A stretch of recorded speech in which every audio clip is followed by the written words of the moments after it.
مباراة برشلونة وفالنسيا، ما حدا فيكم يستنى برشلونة يخسر بهاي المباراة ويودع بطولة كأس الملك، لأنه بآخر مرة واجه فيها برشلونة فالنسيا فاز عليهم بالسبعة فاز عليهم في بطولة الدوري الإسباني.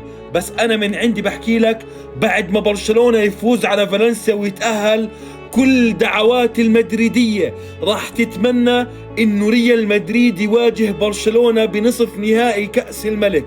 كل دعوات المدريدية بدها القرعة تحط ريال مدريد مع برشلونة، لأنه فرصتنا الوحيدة للانتقام راح تكون في بطولة كأس الملك.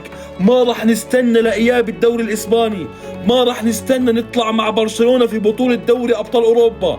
هو اللحظة اللي راح ينتقم فيها ريال مدريد من برشلونة راح تكون في نصف نهائي كأس الملك. حتى النهائي ما راح تشموه. برشلونة راح يفوز على فالنسيا ويتأهل لنصف النهائي. يوم الجمعة قرعة كأس ملك إسبانيا، ريال مدريد راح يواجه برشلونة. يا ساتر يا ساتر، استر يا رب كمية الانتقام اللي راح تصير.